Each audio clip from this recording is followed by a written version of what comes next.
Hi everyone, and welcome to this video. In this one I'm going to talk about how to do some long-term planning for literature. So now that you have chosen a novel and you've found some activities online that you can use, some resources, some handouts, some tests, all kinds of great stuff, how do you start? Where do you begin? What do you do first? Well, let's take a look and find out. I thought I'd start with an actual long-term plan that I did as an ESOL instructor for high school. This is one from secondary 4 enriched, and it may seem like total gobbledygook to you, but I wanted to show you that I actually do it. This is an essential skill for all teachers to do. We kind of drop the daily lesson plans pretty quickly, but we keep on planning our long term because that's when you know where you're starting and where you're ending up. So a couple things to notice here. You can tell this is for ESOL in a couple of reasons and enriched. See these sections here that are highlighted in blue? Those are some short stories that I would start out the year. You can see by the date here, Wednesday, September 1st. This is at the start of the year, and I'm planning all the way down to Christmas. So this is actually term 1 and 2 combined. I like to do this kind of long term. So yeah, the ones that are highlighted in blue were some short stories that I started with. There's also Dr. Jekyll and Mr. Hyde, but I figured that was already highlighted and I wouldn't confuse you by highlighting it twice. So the other thing you'll notice too, look at here in pink. So what is BNW? Well, BNW was the name of my novel that we were looking at as a class, so Brave New World. I didn't write it out the whole time in full, but I knew what I was talking about, so BNW was enough. And you can see that we're doing a lot of work all the way through. It took quite a few weeks to do, all the way down to the end when we had a test and an exam. Finally, you notice here in green, I've highlighted just some instances where we did some formal kind of writing. We did an essay. So there was an essay intro and a plan and a good copy. So you can tell this is an ESOL group because we've got a good blend of short stories, a novel, some formal writing. There's some routines happening in here. V is vocabulary, so we looked at that as well. We did a writing portfolio. These are all different things that I included. So that is an actual authentic long-term plan. But today we're going to look at how to do that for literature. So bringing us back, if you're teaching a classroom novel, what are some of the strategies that you can do? Well, the first thing that I do is I take the book, whatever it is I'm working with, and I divide it into sections. Now, often this is done for me already. The example I'm going to use today is Hunger Games because I have a fantastic set of lesson plans and activities done by that I found on Teachers Pay Teachers. And I paid $20 for it, probably one of the best $20 I ever spent. I digress. So the book Hunger Games is divided into 3 parts. Not all of them are done this way, but if you don't have it, you can just divide it up by chapter 1, chapter 2, chapter 3, 4, 5. Anyway, take some time and have a look and see what are some of the natural divisions and divide the book into sections. Once you've divided the book into sections, you need to set read by dates. Now, everyone's going to read at a different pace. Some kids are going to get through it in a day or two, and some kids are going to take as long as possible. But they do need to have deadlines. Okay, they have to have read chapter 1, 2, 3 by this date, and chapter 4, 5, 6 by this date, so that they have goals. Once they've had read by date, make sure you give some time in class for students to read the book. And I loved doing this because I could see exactly where they were at. If they pulled out their book, I could see if they were in the first few pages or if they were close to the end, and I could, have a little chat with them and get sort of gauge where they were at. So including reading the book in class, I would always do kind of cooperative group activities. So think pair share, jigsaw, graffiti, game show type questions based on some of the comprehension questions they had with the different levels of, exploring the text, personal connection with the text, generalizing beyond the text, graphic organizers, creative writing responses, critical writing responses, all these kind of things that they could do to really build understanding. I also built in time for class discussion, and this is really important so that the teacher can really help shape their understanding. You'll need to set aside some time in the classes where you can lead a class discussion on some of the themes and do some think alouds, modeling of how to think critically about what you're reading. We'll talk more about that in another class. It's also really important for students to do individual activities. And if you remember from the response process, this happens when they're engaging with the text at first on their own, when they're thinking about the text. But it also happens afterwards, after they've had a chance to compare their ideas with their peers and really think more deeply and more critically, watch the teacher do some think aloud modeling, so that you as a teacher can really get what the individual student has gotten from it. If you just use group activities, you're never going to know exactly who has understood what. So for the PFEQ, obviously you're going to assess C2 evidence of understanding, but also C2 reinvest understanding. You can do that through different project type assessments. I'm going to stress it's really important to assess individually. So no matter what activities you do, make sure that you check in with each individual student and find out what they individually have understood. So if you're going to do a project, make sure each student has contributed something to the project that you can say, aha, that's what that person did. Some of the problems that come up, well, there's always spark notes, right?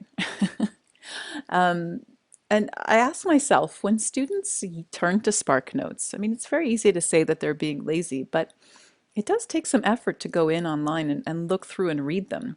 Most of the kids that use Spark Notes actually do it because they want to succeed but are struggling a little bit. So my attitude was always, okay, if you have online study notes, that's great. Bring them in. Let's read them. Let's see what they have to say. We can discuss the ideas. So I would encourage the use of online study notes. It's kind of doing the job of the teacher anyway. Just kind of co-opt it. The other thing too is, yes, there's almost always a film these days for any novel that you choose. So plan for it. Plan to watch the film. Encourage the students to do it and tell them that you'll be spotting the differences between the two. The film version is never exactly the same as the novel, and encourage that kind of critical thinking about it. We'll see how we do that when we look at the long-term plan in a second. Okay, so let's get down to how do we divide the book up. All right, so if I've planned to teach my novel, as I've already said, I divide the book into parts and sometimes chapters. So this is just a really general sketch of how it kind of turns out. If it's a short book, I might have 7 classes. So the first one almost always is to introduce the book, hook the students into wanting to know about the themes, activate their prior knowledge about some of the things that are going on. In the second class, I give them time to read always. So we talk about part 1. There's some kind of individual activity where they kind of engage with the text by themselves, and then some kind of group activity where they compare with their peers. Third class, we would start off again with some time to read. We would have some kind of class discussion. As a teacher, I might scaffold their understanding, do a reader's theater, dig into some of the literary aspects of the novel, and then we would finish up with a very small individual evaluation, a quick response, a quiz, something short, so that I could see what each student has already understood. Fourth class, time to read. Maybe we're looking at part 2 now. Again, I might do some more intense scaffolding, so kind of like a lecture, class discussion, where I'm going through, asking questions, some kind of individual activity. Fifth class, time to read, class discussion, more cooperative building activities, and maybe an individual activity. And again, you're going to see this continue. So always time to read, always time to think individually, always time to compare with peers and watch the teacher scaffold through, and then always time for individual assessment. All right, that's a really general plan. Let's see a little bit more concretely how this plays out. This is a blank long-term plan. I like to plan this way, but you could actually turn the long-term plan. If your brain works better where you like to have the classes 1, 2, 3, 4, 5, 6 across the top, you can do it that way and have the activities the other way around. This is class 1, class 2, class 3, class 4, class 5, class 6, class 7, class 8. So if I'm teaching it over 8 classes, typically a novel will take more than 8 classes, but there you go. I'm going to start by writing in my goals for each class. I'm going to do that from top to bottom. So in the first class, where do I begin? And in the last class, where do I want to end up? So I'd sketch those in, something like this. First class typically is introduce the novel and teach key vocabulary. Second class, chapters 1 and 2. My focus might be character. I don't know, throwing it in there. We'll do some individual activities and then we'll do some group cooperative activities. Third class, chapters 1 and 2 again, but this time maybe we have a different focus on setting. This time we move again from the group activities towards a more individual assessment. Lesson number 4, we move on to new chapters. Chapters 3 to 5, different focus. Again, moving from individual to group, and then from group to individual. New section, chapters 6 to 9, individual to group, group to individual, and so forth. And maybe we have a part 1 test. Or maybe it's just the overall test, depending on how long your book is. Okay, good. So now that we've got our goals from class to class set, we can start to plan horizontally. And I like to have this out as this is kind of a lesson plan, right? Opening, activity 1, 2, 3, anything you might be evaluating, and materials to prepare. You noticed in my other slide, I always like to add in a moment in class for students to read. So I'm going to throw this in often in the opening. I like the kids to come into class, sit down, and start reading their book. So I can see where they're at, I can answer questions. So I will typically put this in at the start of the class. Sometimes I might choose to have it at the end, especially if I'm doing some kind of assessment, so that the kids who are finished their assessment more quickly can then take the time to read the novel further. Okay, and if they finish the class novel, hey, they get a reward. They get to read their own personal choice novel. Woohoo! All right, so once I've started putting in my routines, I can start planning horizontally. So I can start taking the goal and saying, okay, if my goal today is to introduce the novel, what kind of activities am I going to do in order to get that done? Well, luckily I have the Hunger Games unit with all different kinds of activities, and they have a fantastic interview with Suzanne Collins, who talks about her goals in writing the novel. So I might start it off like that. There's also some vocabulary activities, so some key terms and vocabulary. I might do this from individual to pair, follow it up with a game of X's and O's on the board, and then some kind of individual response. Oops, it's a little bit fast. Okay, so you can see how this works. I go from top to bottom with my goals, and then I start to sketch in my activities. Notice how few words I'm using here. There's a reason for that. I'm going to explain why later on. All right, so this is lessons 1 to 8. Let's say that I continue this and I decide that after I've tested them, I'm definitely going to watch the movie, and I'm going to get them to write a movie review that compares the novel to the film adaptation of the novel. Okay, so I don't know, I'm on class 14, 15, 16, 17, 18, 19, 20. I don't know. I've got lots and lots of classes here. So let's say that these are my goals. We've just finished the reading of Hunger Games. I'm probably going to have some kind of review class, and I'll do a major test of the novel. Okay. Then I'm going to introduce movie reviews. I'll deconstruct a movie review. So what does a movie review look like? Critique different kinds of movie reviews. Anticipate what movie adaptation of Hunger Games should have, compare the book and movie, and outline. I mean, we're going to be watching the movie in here too, right? So again, we've got our goals from top to bottom. They will have written a movie review. And again, I'm doing planning horizontally. So this is what I would do. If my goal was to deconstruct a movie review, I would model how to look at a movie review.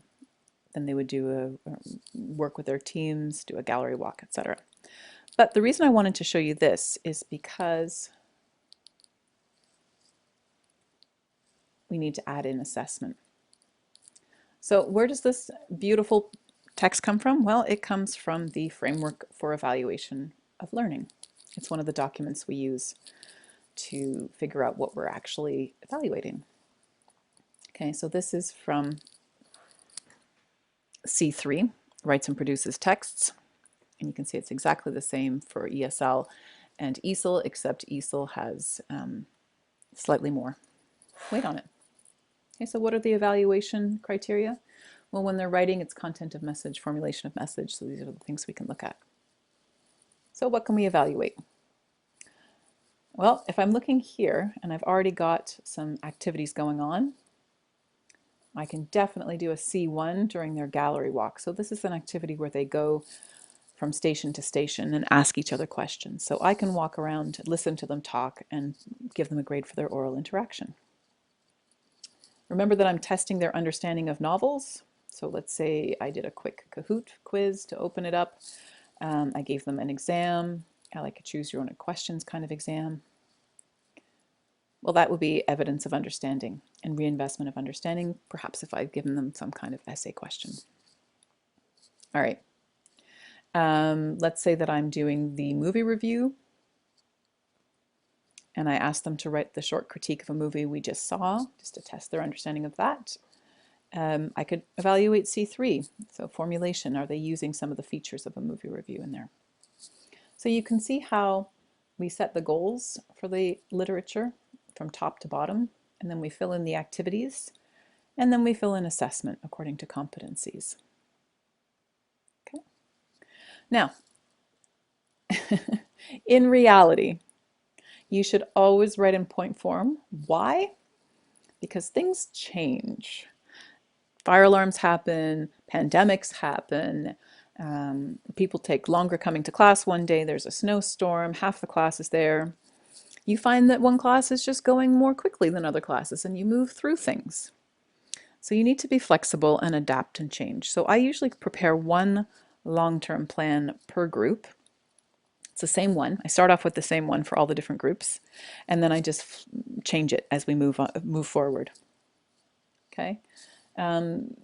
It's really, really tempting to try and rush through the content. But if you don't get to finish the novel, it's not the end of the world. If you don't get to finish all your worksheets, it's not the end of the world. Take the time to really make sure they've understood. I love this sketch because this is what we plan, right? And this is what happens. So keep planning, adjust as you're going along. Sometimes you'll find things need to be explored more in depth or take longer, or even better, you get better ideas for other activities. I want to end off by showing you an actual long-term plan that one of my students in 4th year produced. And I love this plan because you're going to see he's not only got the goals and the days, which is beautiful, but this is what happened. As he wrote it out and taught things, things got mixed up. He had little arrows. We didn't have enough time. We did the articles here. Articles were more important than pronouns and possessive. We only did 2 seconds of the oral participation, so it's probably not enough. This class, check it out. We didn't do the documentary style reality TV show. We did a thumbs up and thumbs down feeling about drugs because that's what we needed that day. We watched a YouTube video about drugs. So this is honest. So you can see he's crossed out all these different activities, didn't do it. These ones worked. What a surprise, supervision visit. And here we go, worked well on this one. So this is what an actual long-term plan looks like. It's scribbly, it's messy, it's wonderful, but at least you walk in, you know where you're going, where you're starting, where you're heading, and how you're going to get there. And that's it. Thanks for listening.